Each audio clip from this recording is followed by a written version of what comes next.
I'd like to call this meeting of the New Hanover County Board of Education to order. Please stand for our invocation. Remain standing for the Pledge of Allegiance and the National Anthem.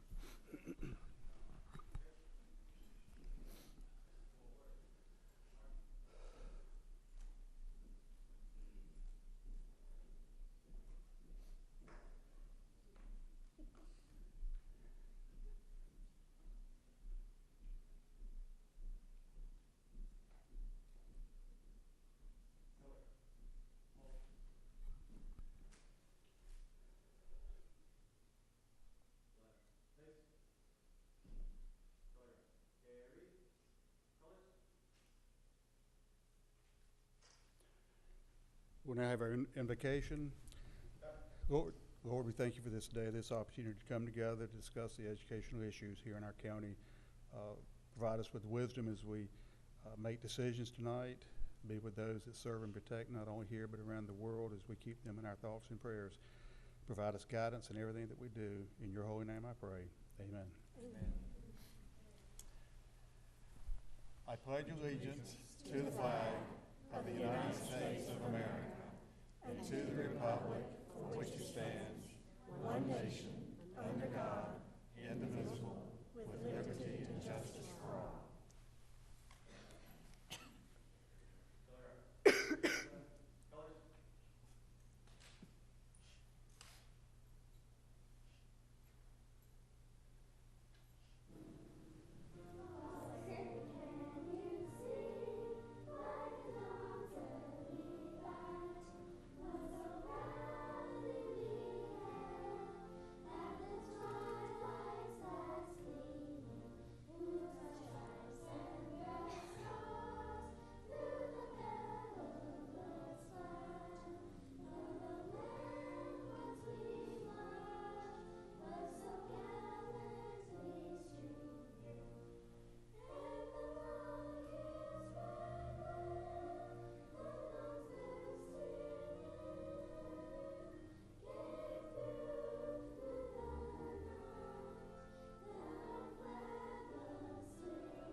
You may be seated. Thank you. Thank you. We want to thank the national anthem being performed tonight by Pine Valley Elementary School under the principal Rebecca Higgins Opgran and the instructor Victoria Stump. Ms. Stump, if you would like to, there's a microphone here at the end. If you pass that around, and if students would give us their name and what grade they're in, we would appreciate it. I'm Tallulah O'Callahan, and I'm from grade 4th. I'm Michaela Wood, and I'm in grade 4. I'm Maya Clark, and I'm 4th grade. I'm Brianna Leibowitz, and I'm in 4th grade. I'm Aaliyah Hines from 4th grade. This is Saka in 4th grade. I'm Amanda Garcia in 5th grade. I'm Ella Harden, grade 4. I'm Bianca Crichton from grade 4th. And the instructor, Ms. Stump. Thank you. Well, you don't have to tell us your age or your grade you're in. Thank you very much. If you pass that down, we also want to thank John T. Hoggart High School's NJROTC Principal Dr. Steve Sullivan, instructors Richard Guichardo and Roderick Schaefer for being here tonight. Would you guys give us your name, what grade you're in, and Give us your rank. I'm a Cadet Chief Petty Officer Waskowitz, and I'm in 10th grade. Cadet Petty Officer 3rd Class Kerman, 9th grade. Cadet Lieutenant Junior Grade Pisa, sophomore. Cadet Smith, a Seaman Apprentice, 9th grade. Thank you very much for being here.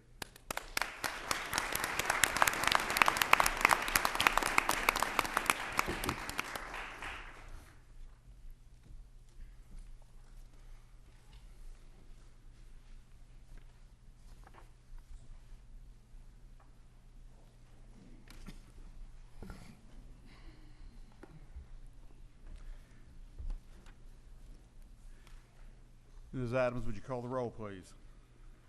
Donald S. Hayes, Here. Jeanette S. Nichols, Here. Janice A. Kavanaugh, Here. Tammy J. Cova, Here. Lisa Easton, Here. Edward B. Higgins, Here. Bruce T. Shaw. Thank you. Thank you. Next item on the agenda, item 2, approval of the agenda. Any additions?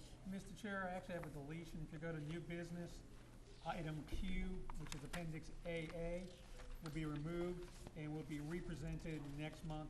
There's an issue with the documentation that we'll need to correct. Again, that's item Q, appendix AA on the new business. That's a Everyone strike. get that? We'll omit that. Motion to approve the agenda. So moved. Second. All those in favor, please say aye. Aye. Opposed? Agenda is approved. Item 3, approval of the minutes. Item A, our regular meeting, September the 2nd, 2014. Motion to approve. Move for approval. Second. Just Tom? note that you're approving, it's an amended version of a minute you've already approved. Yes. Right. All those in favor, please say aye. Aye. Opposed? It's approved. Item B, minutes from our special meeting, April the 8th, 2015. Move for approval. Second. All those in favor, please say aye. Aye. Opposed? It's approved. Item C, special meeting, April the 21st, 2015. Move for approval. Second. All those in favor, please say aye. Aye. Opposed? It's approved. Next item on the agenda, item 4, recognition of achievement. Ms. Quattlebaum.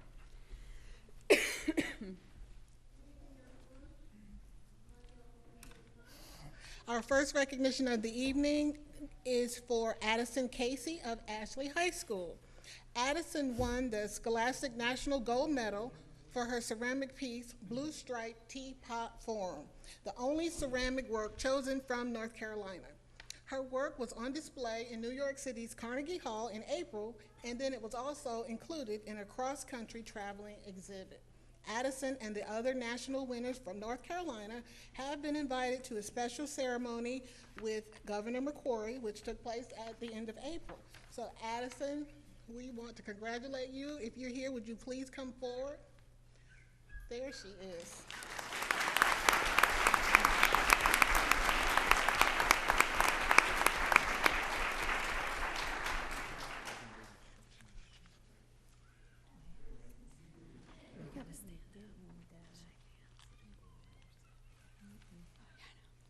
And if Ashley's family and art teacher are here, would you please stand? We'd like to recognize you.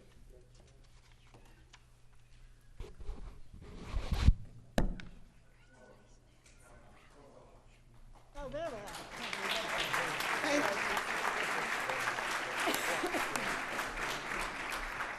Congratulations, Addison. We're very proud of you. And now our next award is for a future Spike Lee that we have in our midst. This is young Mr. Malik Gordon, who is a 6th grade student at Virgo Preparatory Academy. Malik recently participated as a film director in the North Carolina Black Film Festival, and he was the youngest director in the festival's history. Malik created a special film about his uncle, whom he considers a hero and an inspiration to others. His short video clip captured a conversation the two shared about how his uncle was inspired during his time in the military and how he now inspires Malik.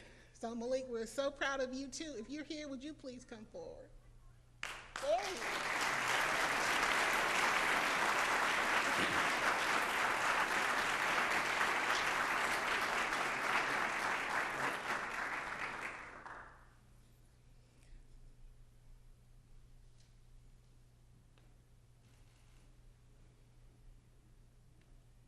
we'd like to ask Malik's principal, Dr. Eric Irizarry, and Malik's family, if you're here, would you please stand?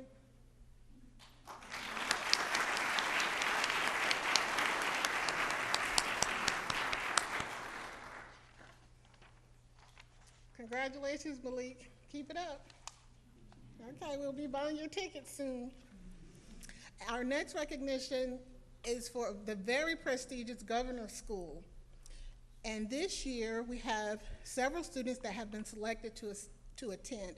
The Governor School is the oldest statewide summer residential program for academically or intellectually gifted students in the nation. So students, as I say your name, would you please come forward so that we can recognize you? This is one of the highest achievements that our students achieve while they're in high school. So this is very, very important. Our first recognition is for Naz Actus. Is Naz here?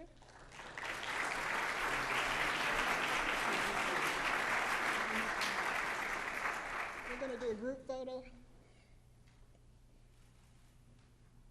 So don't shake hands and then just wait for that. Yeah. Okay. Catherine Bennett.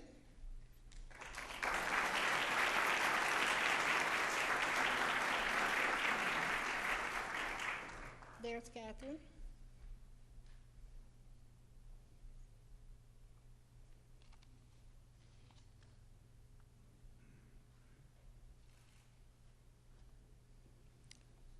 Julia Boudreau.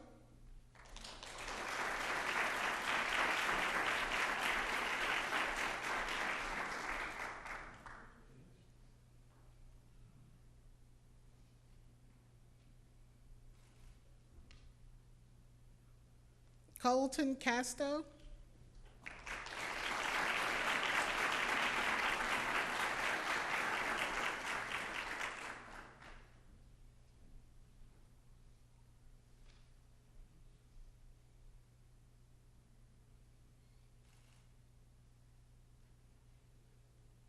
Chloe Campbell.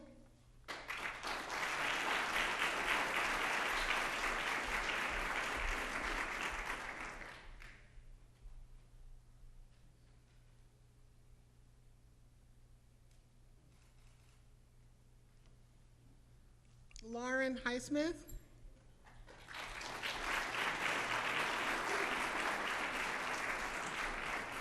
This is not Lauren, but we know this guy.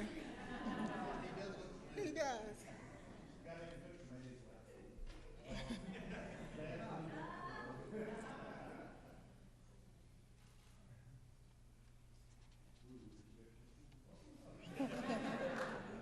Avra Johnson is unable to attend. Julia Koff.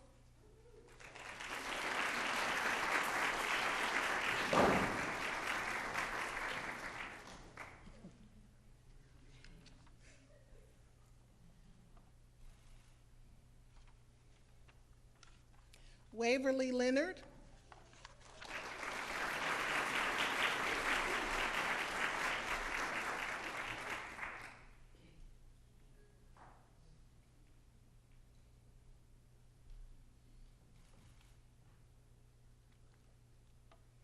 Madeline McGuire.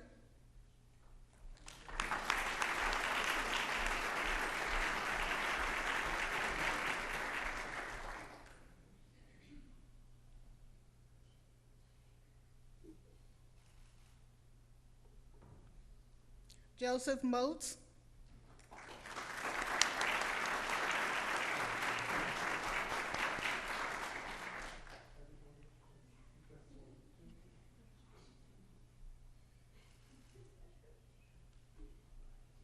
Anthony Gayoum.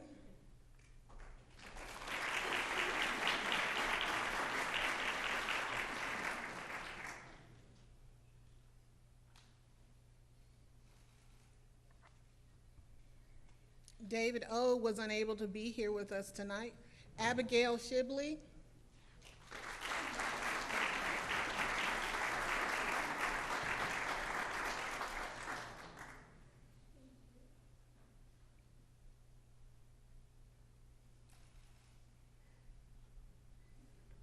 Maya Vexler.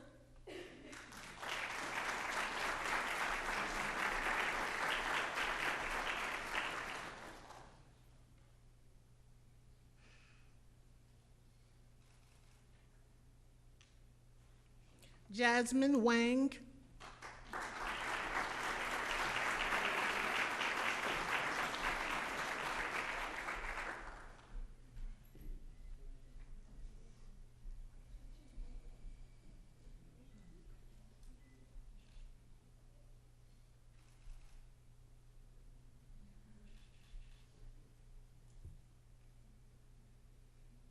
And lastly, Alvina Young.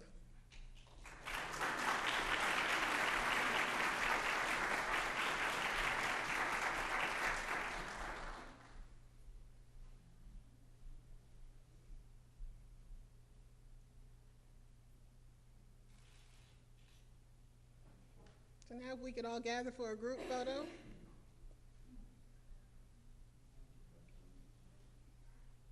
And while we're doing that, if the families of these beautiful young people are here, would you stand up so we can congratulate you on your outstanding jobs?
We had the 62nd one this week, this past Friday.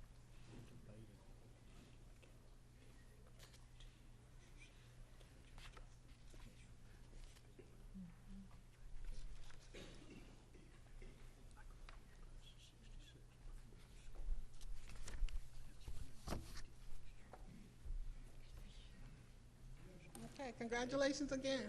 Thank you.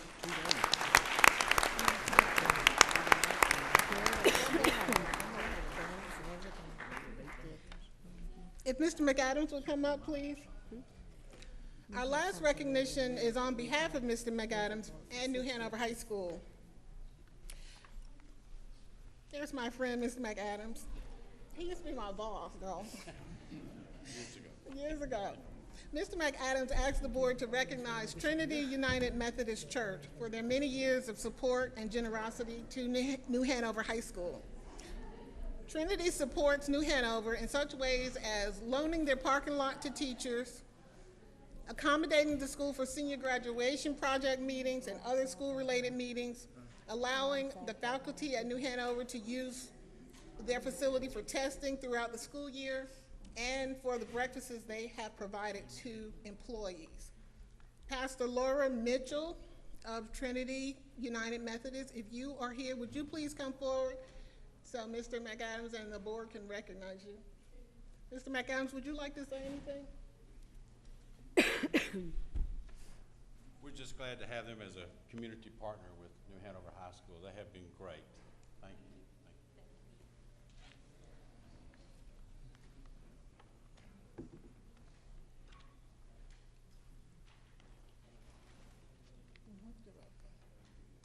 Thank you, Pastor Mitchell.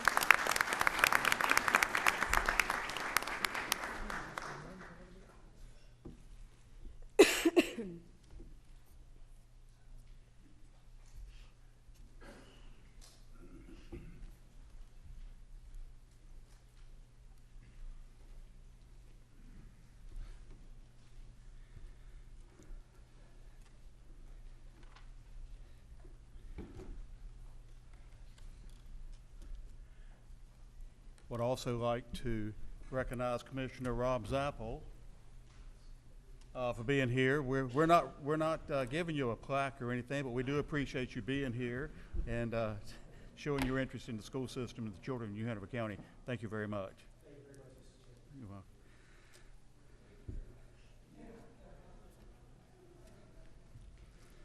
welcome. Next item on the agenda is our call to the audience relating to agenda items. I would remind anyone that is signed up, this is a 3-minute time limit, and this one and the other call to the audience later in the meeting is to express opinions to the board, but it is not a time to attack individuals or things of that nature. So there is a 3-minute time limit. First individual sign up to speak, Jennifer Lynn Segarick.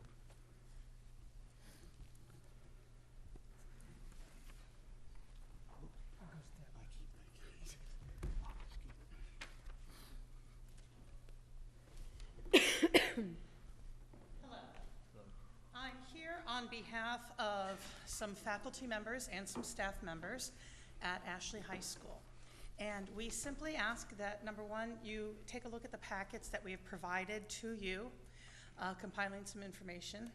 And we would also ask that before any administrative contracts are renewed, that you would please wait for the teacher working condition survey, if possible, and to please also wait for our advanced ed report to come back and to take both of those into consideration. And we appreciate your time on that. Thank you so much. Thank you. Next item on the agenda, item 6, administrative personnel. Item A, administrative assignment. This is for information only. Appendix C, Dr. Markley. 2 items to inform you of. One is a transfer. As we know, Ms. Barbara Stock at Blair is retiring at end of the school year and will be missed. She's been a great asset to Blair Elementary School. And we'll be transferring Ms. Kristen Jackson, who's currently principal at Lake Forest Academy, to Blair Elementary. She has been at Lake Forest for 8 years, has a long background in elementary education, so we look forward to her moving on with a career at Blair Elementary School. Second is Dr. David Pugh, who has worked with us in the past in an interim capacity, will be serving as an interim capacity at Carolina Beach Elementary School, off and on for the rest of the year while their assistant principal is out. Are they here? I'm sorry? Are they here? No.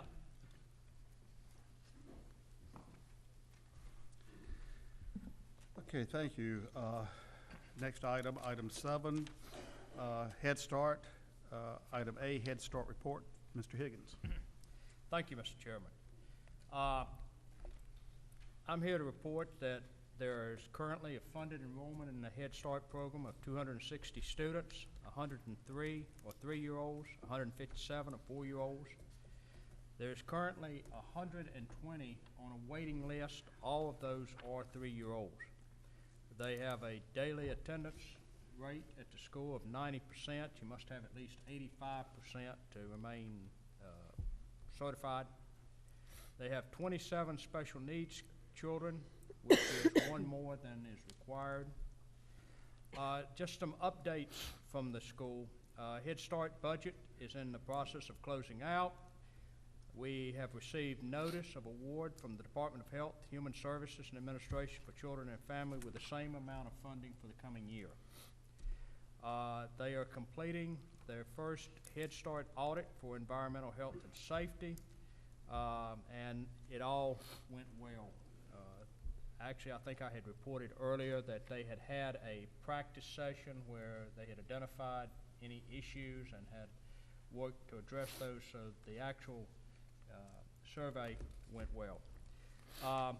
They are in the process of performing a self-assessment data, and it's being consolidated. The program, the Head Start program, completes a mandatory self-assessment each year to identify both strengths and weaknesses, and a report will be shared at a later date.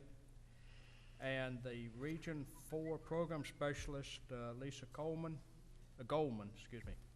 will be visiting the school May 28th and 29th, and she will be touring the school at that time. There is also a workshop on May the 4th, well, that would have been yesterday, for pre-K parents entitled Transitioning to Kindergarten. Mr. Chairman, that is my report. Thank you. Any comments or questions from any board members for Mr. Higgins? Thank you, Mr. Higgins. Under item 8, excuse me, under information, item A, technology update, appendix B, Dawn Brinson.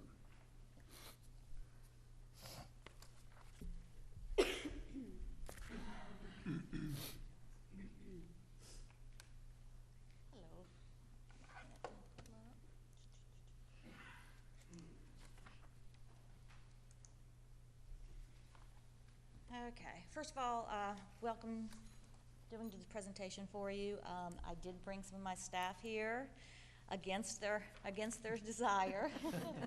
But I figured they, against their will, right? yes, Yeah, but that's- they deserve I was to wondering who see me some of when those I'm not the most distinguished-looking comfortable, individuals were so sitting over there. This is just part of the staff that makes everything that we do possible. So I felt like they deserved some recognition and achievement, so that's why I kind of brought them. Would you have your staff stand? Those that are your staff, would they please stand so we know who they are? Please stand. The chairman asked. The chairman asked. I will gladly introduce. So Please. here we've got Wayne Chamberlain. He deals with our AV department. Okay, he is our MacGyver, can fix anything. From client services, we have John Dolwick. From the network shop, we have Charles White, client service engineer. We have Cindy Dotson, network supervisor, Kelly Judd, WAN engineer, Brian Lance behind him, Russell Rivenbark.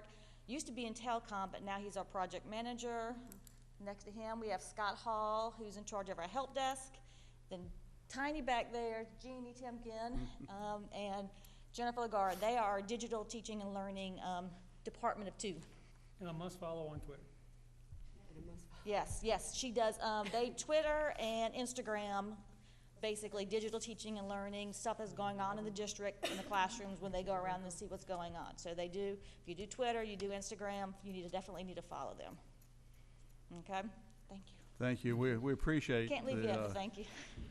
I won't be asking you any questions because I don't understand. Trust me, if you ask me a question I can't answer it, somebody over there will be able to answer that question. That's the They're whole safe point from of them questions being from here. me. Okay. Our department goal is to support teachers in creating learning ecosystems that motivate students to own learning by using technology to support deeper, more personal, and longer-lasting connections with the curriculum. We've noticed over the past years, it's not just about learning in the classroom, it's learning outside of the classroom. It's learning, in the hallway. It's learning at a coffee shop. It's learning at a friend's house, in the media center. So it's not the traditional learning that we're used to. And they're using other devices. They're using their phones. They're using their tablets. They're using their laptops. So that's why we've kind of changed what our department goal is. I then have created, let's see if this can work. Oh, hit the escape key on the keyboard, please. I'm going to make you work, Valita.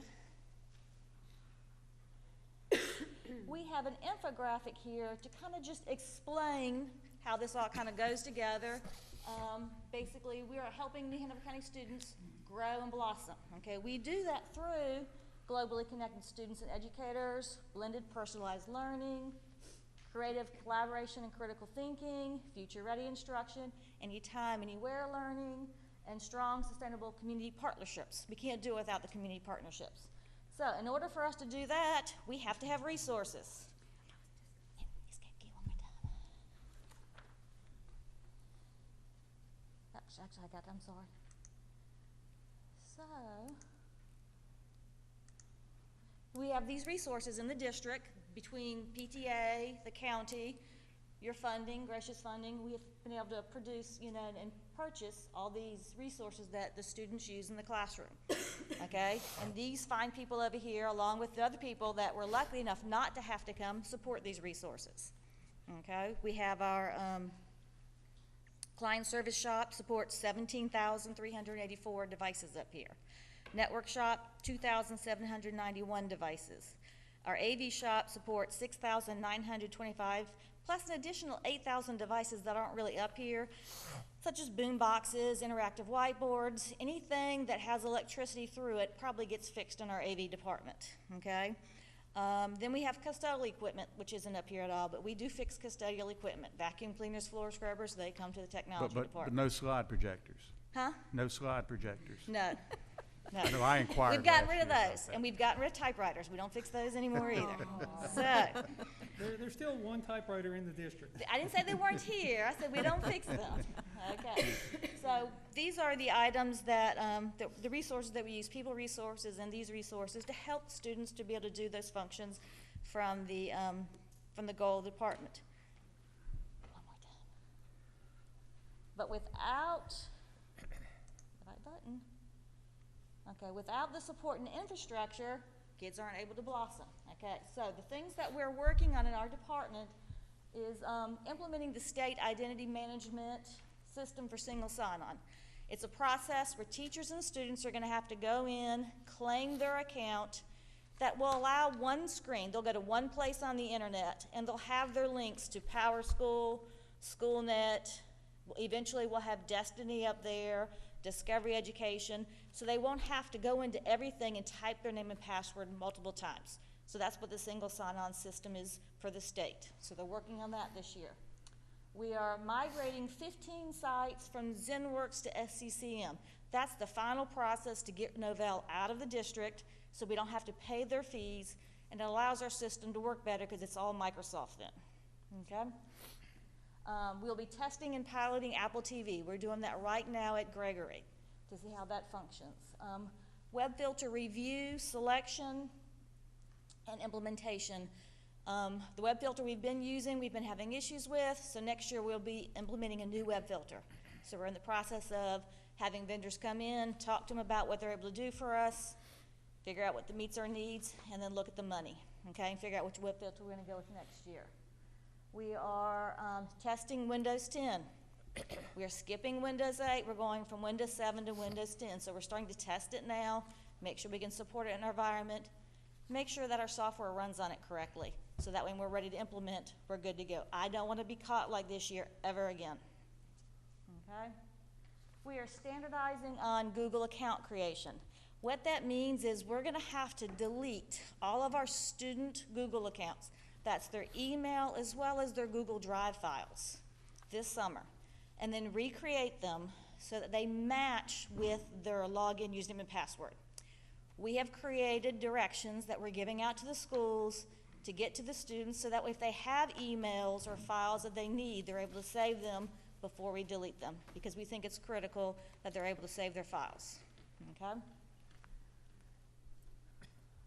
Local video broadcast. Right now, teachers use YouTube, TeacherTube, those kinds of things, which is going out to the internet and using up bandwidth. So what I'm wanting to do is have a place, we have a server inside the school system where videos that they produce that they want to use, we can actually locally host, so they're not going out to the internet so much. So we're just in the starting process of that, but I thought that might help us and save us on resources.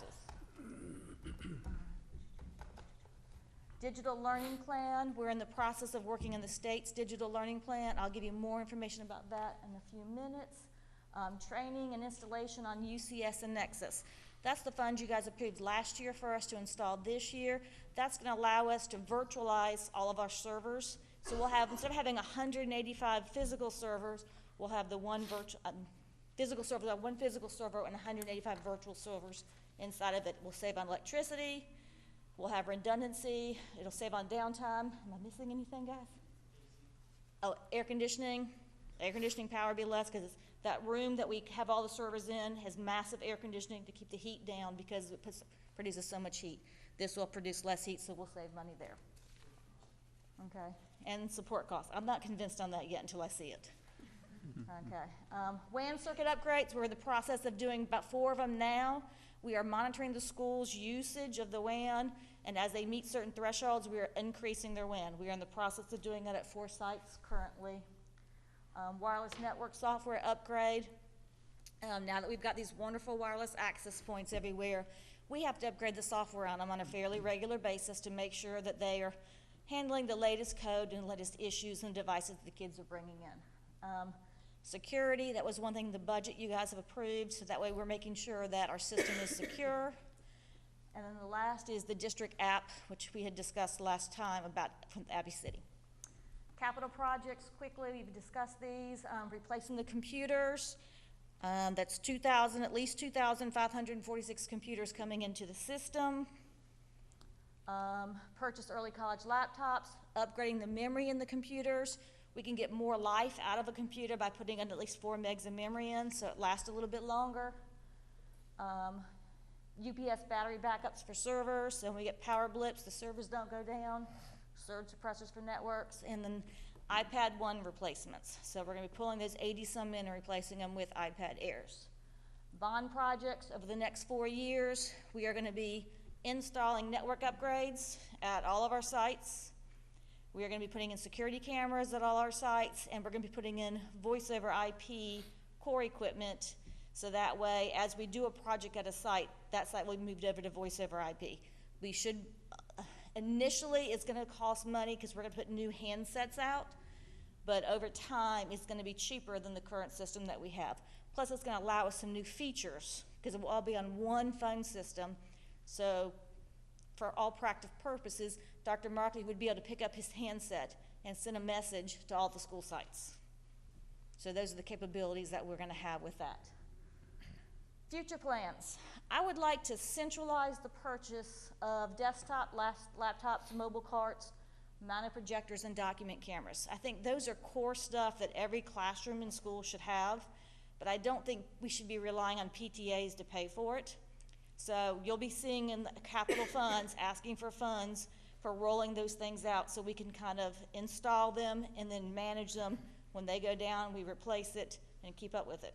What is centralized right now? Right now, desktops and laptops Only?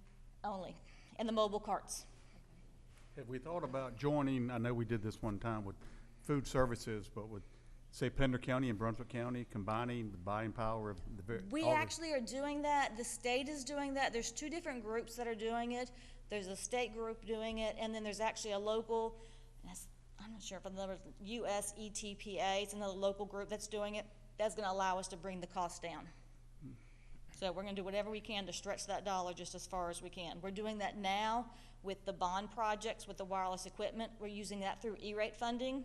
So we're gonna get potentially 80% savings on that money, so we can stretch that money out a lot further than what we initially had planned on. Okay? I also am looking at centralized printing. Our next printing contract, we are in the 3rd year of our current copier lease. So we have 2 more years, and after that, we're gonna transition to centralized printing. So the days of having a printer in every single classroom and every single office will go away, and they'll be strategically placed so it's easy access. And then they have what's called secure print. So as a teacher, I'm sitting in a classroom, I need to send something to the printer, I send it, but it doesn't print until I walk up to the printer and put in my code, and then it prints out. So then you don't have any confidentiality issues, you don't have the issues of a bunch of stuff, papers coming out of the printer and nobody knows where they're going to, okay?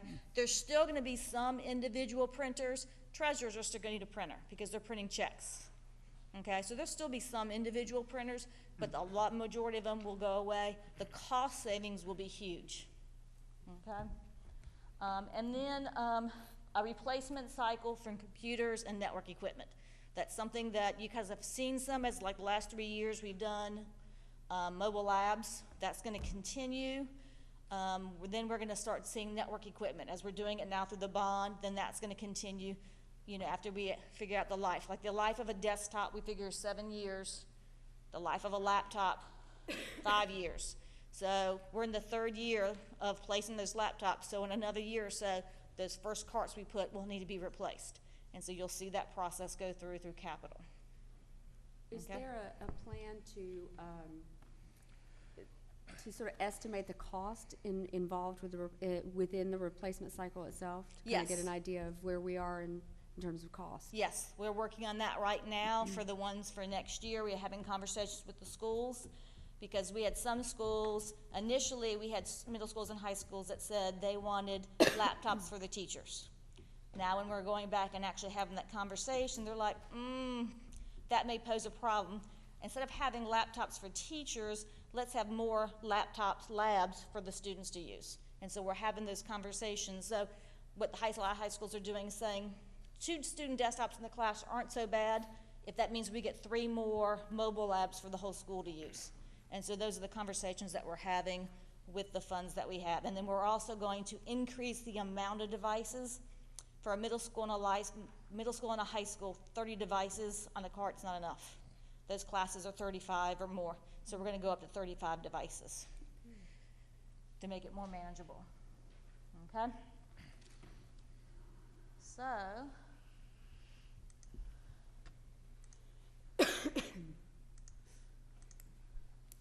next question we had is challenges. What are the challenges that we're facing? The challenges that we're facing is we are understaffed. With the amount of devices that we have and with the network that's in place, we do not have the staff to be able to give the response time that I'd like to give. Because in order for teachers to rely on the technology, it has to work. And we need to give them the better response time. So we're going to be asking for more staff in the next year. Don, put that in numbers for some of the folks who may not be aware, just how many machines some of these folks have to maintain? Okay. Like I said, your client service technicians, there are 11 and a half of them.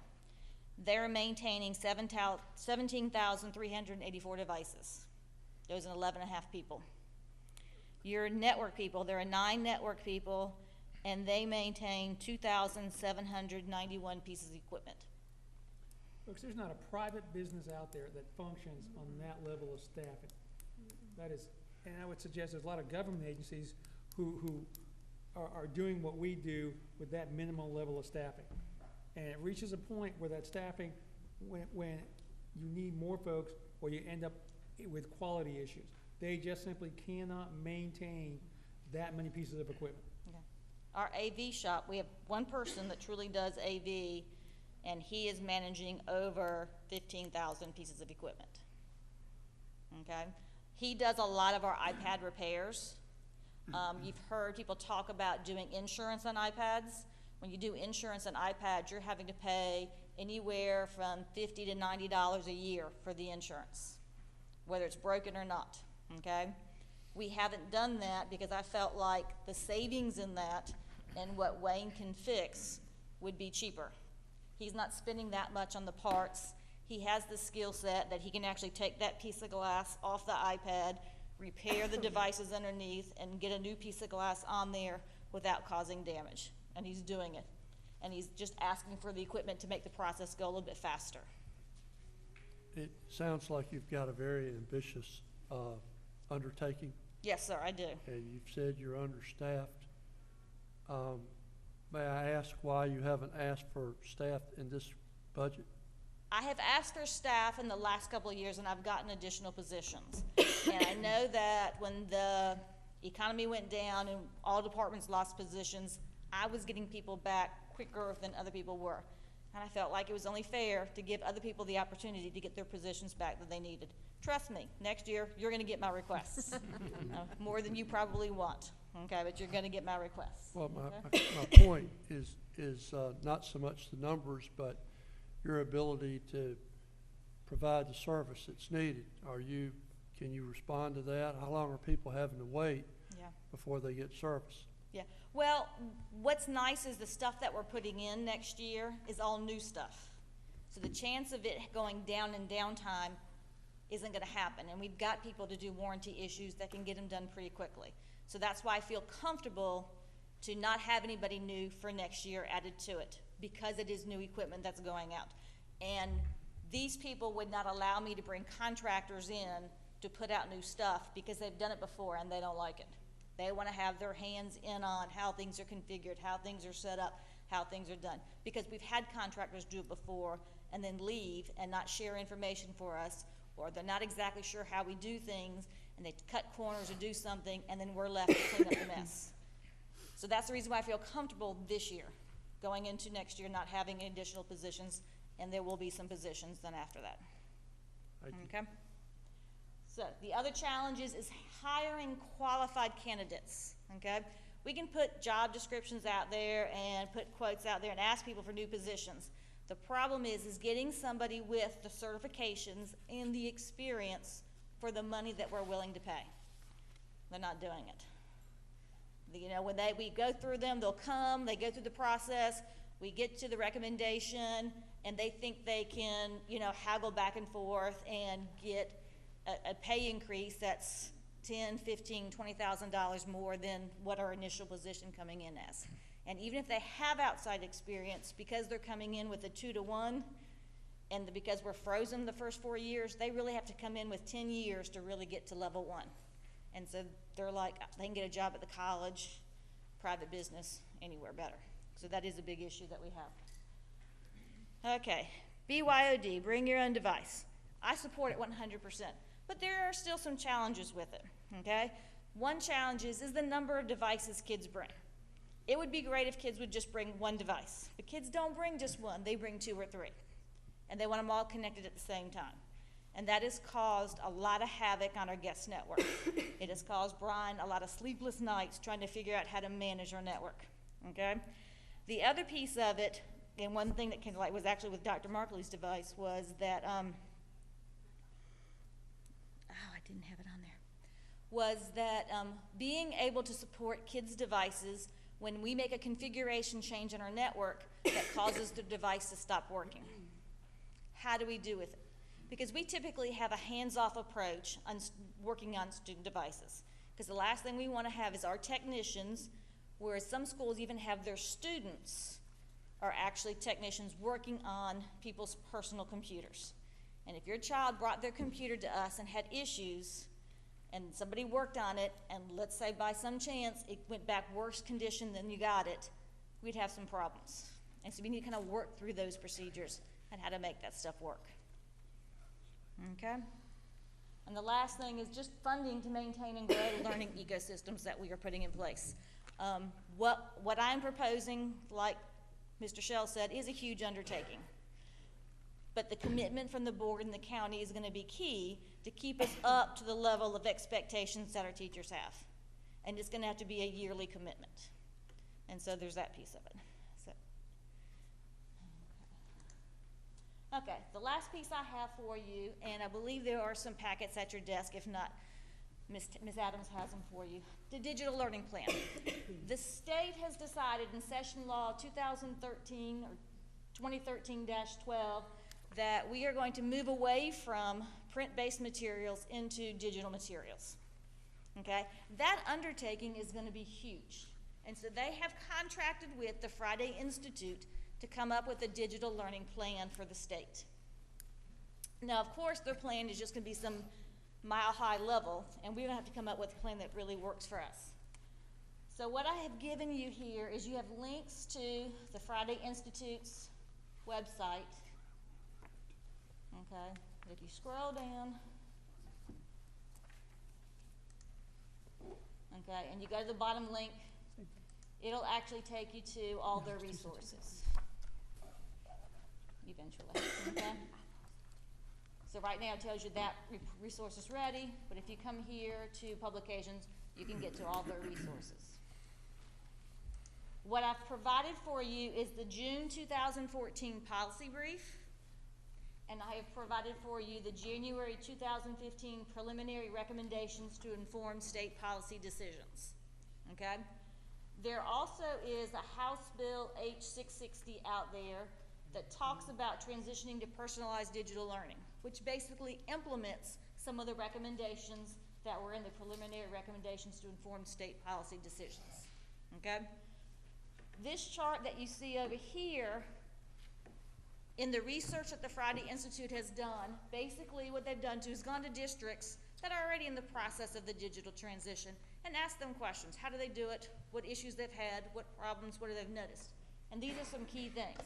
These are your traditional instructional models, dealing with one size fits all, fixed places and times, advancement based on primary on time spent in class, teacher-centered instruction, printed static text, and of course standardized account assessments, limited information available to parents, and academics addressed in isolation.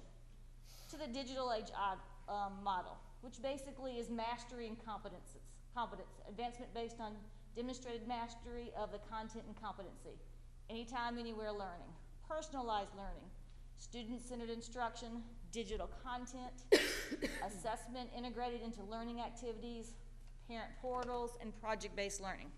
Now, what we've done for the last several months at the principals' meetings, we've actually brought this diagram up. Both Jeannie and Jennifer have taken this infogram and have actually associated some other information to it to help the principals understand about the digital transition. And they are going to be working on the plans along with the district MTAC to help transition the school system from the traditional instructional model to the digital age learning model. Okay, the state is to come out with an actual report this fall. The final report is due August the 1st, which probably means later in August that it'll actually come out. Okay? You'll start seeing that when you see the state budget this year. You won't see a textbook line anymore. You're going to see more of an instructional resource line on their budget piece. We're fortunate in terms of support from the county. I'm glad the commissioner's here, that we're ahead of a lot of districts, but we still have a long way to go. So in the state board's recommendation, are they going to, you know, I'm seeing massive, you know, the $64,000 question, where's the money gonna come from to produce all of this? Has the state appropriated any funds? That has not come through yet, which doesn't surprise you or anybody else. Basically, what they have done in the preliminary recommendations to inform state policy decisions, what they have done is several things. Like the one, they've taken into consideration that we already have in place MCNC and NCREN, which provides our internet access to all the counties for free. The next thing that they want to do is the same thing completely for our WAN access. Then there's the E-rate 2.0 new thing where it is the goal is to, they're doing away with providing funding and discounts for telephone systems and doing more with internet access and wireless access and covering funds for that. So the state was using Race to the Top funds that were left over, as well as using E-rate funds to try and get some stuff done. It was a very, very tight window. We were initially part of that, but when I saw the issues and the writing on the wall that I didn't think we'd meet the deadlines, I backed out because we do have wireless everywhere. And they're gonna do this again, because the chances are the state's gonna come up with the funding. The piece that they just went through to find the new LMS for the state, for NCVPS. NCVPS now has been using a Blackboard and a Moodle background for deliver their courses. They're gonna be moving over to Canvas. They've now opened Canvas up to all the districts to purchase licenses if you want at a reduced price. So those are some of the things that they're doing. The other thing they're looking at doing is trying to find discounts for us and coming together and do the consortium buying to do discounts. But no, the state is not going to come through with a pot of money and say, here you go, here's the money you need to buy a device for everybody. I don't see that happening. And there is a bill in the legislature to basically take that pilot that the Friday Center did and make them sort of the implementer of this digital learning plan. It made crossover, so the question is, will money get attached to that bill? That's, again, not likely. Well, I'd like to know, you know, what this is gonna cost the state when it's all said and done. And you look at the resources that are ongoing replacement costs. You know, desktops, laptops, printers. These things are all have short shelf lives in terms of technology 5 years out, and where your you know, iPad is obsolete. So this is you know, I'm all for technology, but my concern is the cost involved in implementing it. Yeah, I have read through all the documentation, the working plan, the policy brief, the wireless infrastructure plan, and their preliminary recommendations to inform state decisions today to kind of go through stuff. And basically, it's recommendations. It's recommendations that this is the way you should run your network. This would be more cost effective. You should be running an enterprise environment, but your access points need to be replaced every 5 to 7 years. You know, your network equipment needs to be replaced every 5 to 7 years. You know, these are some recommendations that you should do for content, you know, but you need to have access. You know, they did even mention about the fact that there are rural areas in the state that there is no ISP service provider that actually provides access to them. Right. And they need to figure out how to do that. I mean, we're lucky that we do have carriers, that there isn't anybody, you know, if you can afford it, you can have internet access at home. Our big issue is the fact that affording it, you know, and as a state, I read in here that when their records said, you know, we are 60% as a state free reduced lunch. You know, so that makes it. So if all of the technology is, you know, implemented, how is a child who doesn't have internet access going to access the web or whatever information they need to access when they don't have it at home? Yeah. Well, is any of the funding going to be geared towards creating hotspots? Well, they're doing that some. I mean, like right now, you can go to the parks, and the county does have hotspots. But the county is very careful about what they provide and where they provide it, because they don't want to be seen by your service providers of their direct competition with them. So they have to be really careful about what they do. So they kind of watch where they're at around the district. One thing that I'm looking at is an item based, a company called Khajiit, and they do like Verizon Wi-Fi hotspots that you can actually purchase. And what they do is we got a demo coming in later this month of 20 devices that we're going to try with NCVPS and Hospital Homebound for the rest of the school year and for the first part of summer, just to see how they do. The thought is, I'm also thinking about next school year. If we can get 100 of these and 25 of them at each of the main high schools, and can also provide some type of laptop or device so the kid can check out a hotspot in a device and take home. But we have to have some process in place where we are actually checking it out to a kid who doesn't have those things at home. And so we got to figure out how that process is, because we certainly don't want to go to a kid and the kid's in the library and say, well, do you have internet access at home? Are you on free reduced lunch? Because we can't ask those questions. So we're going to work through a process for that. Well, now what's the process going to be for managing those off-site devices? Who's going to be responsible for like the content? The content filtering, the company, the Khajiit actually filters the content for us. They have 2 different levels of standard. I'm looking at them doing the elementary standard even for the high school kids, because it's just safer that way. But they have basically like a library, like Destiny has their page for checking out books. These devices show up. So each school then would see all their 25 devices. They get to check them out, check them back in. But the company we do their hosted solution. So we actually get unlimited educational use of this space. Like, data is a premium. You buy data on your phone, so many megs you get a month. It's unlimited. Okay, but it's educational use. They do monitor it. So if somehow you get to something that's not educational and it's a video and you're watching some video for 2 hours and you've maxed out their use, they shut it off. And then they basically make contact with us and say, okay, this is what's happened. You need to investigate. Will they also support the devices in off hours? Like Yes. Who's gonna? So there's no management on our part for Khajiit. But what about like with BYOD? Those are things we have to work through, and we Okay. haven't yet. I've got Brian that keeps saying we're going to be a 24/7 call desk. Yeah. I That's keep what I'm saying. Like, who's there to answer a question at 9 o'clock at night? I'll call Brian. I don't know. I don't know. We'll have to Yeah. figure out that process. We haven't figured out that process yet, but we will have to figure that out. We don't do house calls. Other than to board members, we do house calls to board members. Anybody else know? So Dawn, I would suspect that we currently have the issue because you can tell over time how the funding for textbooks has gone down. So you've got a lot of this already, I guess, in the making. So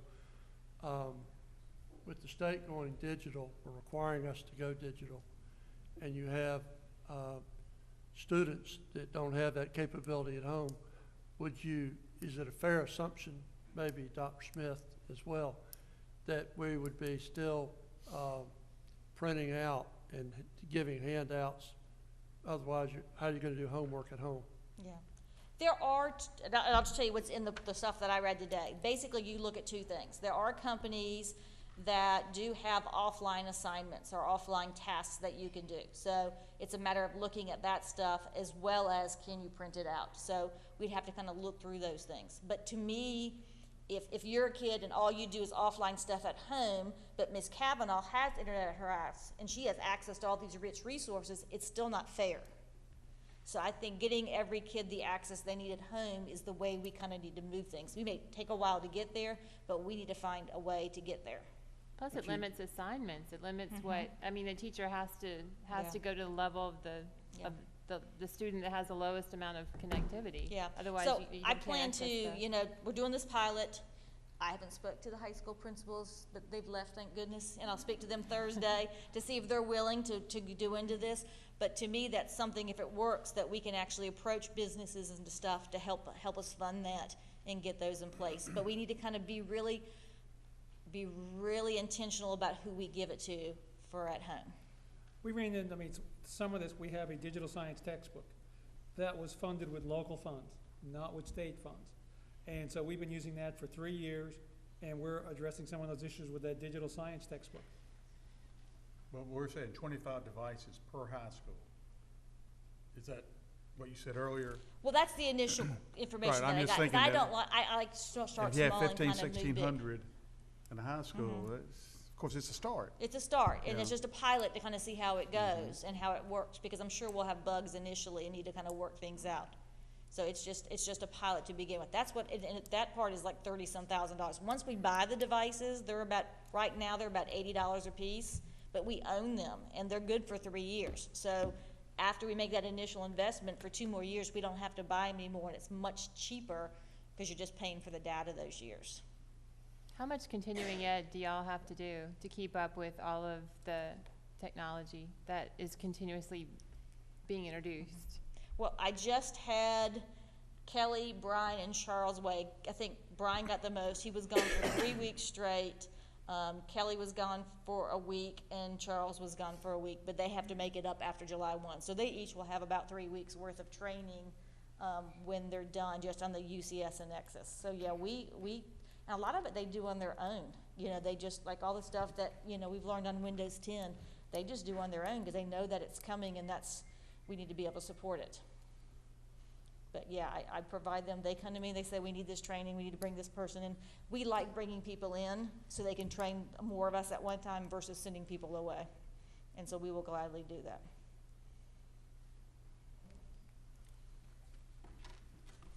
Any other questions?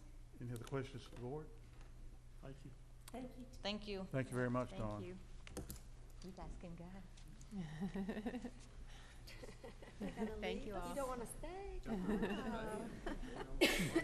We may need you, stay. Really? We haven't had this much tech help at one board meeting. Okay, next on the agenda, item B, the Wilmington Junior Golf Academy, Appendix C. Dr. Markle. All right, we have a number of groups that support our students with programming, from after-school soccer to arts programs. And one of the ones that have been with us the longest is the folks with the Wilmington Junior Golf Academy. And I'm going to ask them to come forward and talk a little bit about what they do with our students. Now I'll let you make your introductions. Thank you, Dr. Markley. And thank you all for the opportunity to come here this evening and speak to you. How are you, Lisa? Hey, Jake. 5 years ago this spring, we answered a call from the PTA president and Doug Shaw at Freeman Elementary. They heard about our program and wanted us to come by and use their school as a test to see if we could do this in their school. And we agreed to do it. And 5 years later, we're still doing it. And we have been in 13 elementary schools in New Hanover County, plus 3 elementary schools in Pender. And what we do, basically, is we go into an elementary school and work with 3rd, 4th, and 5th graders. We take the program directly to the school, work directly with the PE teacher at that school, and we use our program to teach kids about life skills, core values, and hopefully get an interest in golf. We have found already numerous kids that are fine athletes that never knew that golf was even available to them. It's a 4-week program, and like I said, we take it right to the schools. And we have the schools now that have indoor facilities. We use those facilities. We go to those schools when the weather is bad, in the months that they're bad, like January and February. We go to schools that have indoor facilities and use those schools so we can actually teach the kids the program indoors. We just don't use real golf balls like we do at the school that's outdoors. We use wiffle balls instead. We still use the regular golf equipment. We just don't use regular golf balls, obviously. And, I mean, they would still be bouncing off the walls. But what we do is start with a short game and chip and putt. And then we show them a full swing and work it all the way up at the end of the time to using the driver in the woods. And the kids, I'll be honest with you, they love it. We have gotten many letters of recommendation and praise from principals and PE teachers in a lot of the schools. You'll have to excuse me, I don't have my glasses on. And here's what you're going to like. We do this at absolutely no cost to the school board, to the Board of Education, or to any child. It's all free. And the reason we do it that way is because we want to make sure that the game of golf and the values that golf has that goes along with it is available to any child that wants to participate. And we have children in this community that if they had to pay $5 a week, they couldn't do it. And I'm not going to have that. We're going to do it for free, and we're going to have any child that wants to pick up a golf club, they can do that. They can come to our weekend clinics at absolutely no cost. We provide equipment for the kids who can't afford to buy it. And for the third year in a row now, due to the fact that we've been in the schools, we'll reach out to over 2,000 children for the third year in a row at no cost to any of them. And proud to do it.